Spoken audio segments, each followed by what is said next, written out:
জমা নিলেই নগ্ন করে দেবার হুঁশিয়ারি। এবার হুঁশিয়ারিও চলে আসলো বাঁকুড়ার খাতড়ায়। এই হুঁশিয়ারি এক তৃণমূল নেতা রেজাউল খান এই হুঁশিয়ারি তিনি দিয়েছেন। খাতড়ার রাস্তায় গাছের গুড়ি ফেলে বিক্ষোভ, বাঁকুড়া খাতড়া রাজ্য সড়ক অবরোধ, দিকে দিকে ফর্ম 7 কে কেন্দ্র করে অশান্তি। সেই ছবি, এবার বাঁকুড়ার ছবি দেখুন।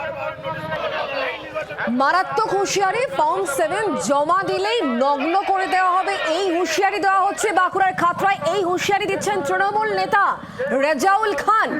খাতড়ায় রাস্তায় গাছের গুড়ি ফেলে বিক্ষোভ চলছে। বাঁকুড়া খাতড়া রাজ্য সড়ক অবরোধ করছেন, দেখতে পাচ্ছেন সেই ছবি এই মুহূর্তে। দিকে দিকে এসআইআর বিক্ষোভ, এসআইআর নামে হয়রানি করা হচ্ছে এমনই অভিযোগ। আর তারই মধ্যে একেবারে তৃণমূল নেতার হুঁশিয়ারি, ফর্ম 7 জমা দিলেই নগ্ন করে দেওয়া হবে, এই হুঁশিয়ারি দিচ্ছেন তৃণমূল নেতা।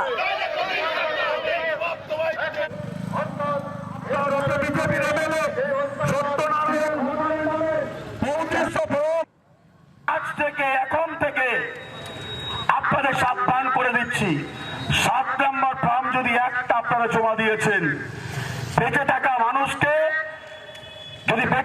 মানুষকে যদি আপনারা মৃত বলেন, অবৈধ ভোটার বলেন, ভারতবর্ষের নাগরিক না বলেন, তাহলে আপনাদের কপালে দুঃখ আছে, এটা মাথায় রাখবেন। লেনটা করে দৌড় করাবো, অনেক ফাঁকি বেড়ে গেছেন। আমি আরেকবার রিপিট করছি, লেনটা করে দৌড় করাবো।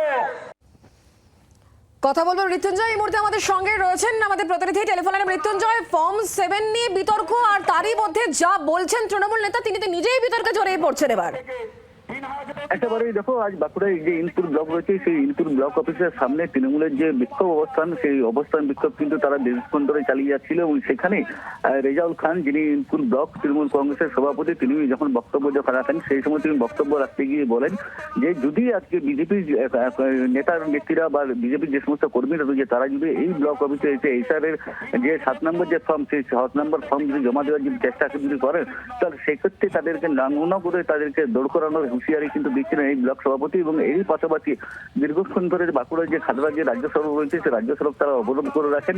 এবং অবরোধ করার পাশাপাশি তারা যে বিক্ষোভ অবস্থান, সেই বিক্ষোভ অবস্থানে এখনো পর্যন্ত চালিয়ে যাচ্ছেন। এবং বিকেল যে 5টা, সেই বিকেল 5টা পর্যন্ত এই অবস্থান বিক্ষোভ চলবে।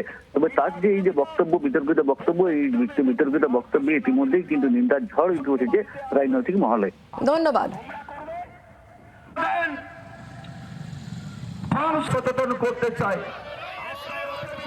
রেজাউল খান তার এই হুঁশিয়ারির পর যখন বিতর্ক তৈরি হলো, এরপর সাফাইও দিয়েছেন তিনি। সাফাইয়ে কি বললেন শোনো। বিধানসভা থেকে আপনার নামে যদি 7 ফর্ম বলে দেওয়া হয় যে আপনি নট ইন্ডিয়ান সিটিজেনশিপ, বা আপনাকে যদি লিখে দেওয়া হয় মৃত, আপনি জানলেন না আপনার নামে ফর্মটা, তো আপনি কি করবেন?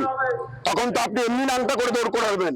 আমাকে করতে পারে, তারা করবে, আমাকে করতে হবে না, সাধারণ মানুষ করে দেবে। এইভাবে মানুষের কি ভোট চাওয়া যায়? এইভাবে মানুষের কি ভোট পাওয়া যায়? এইভাবে পাওয়া যায় না। নিন্দা করে সাধারণ মানুষ দৌড় করাবে।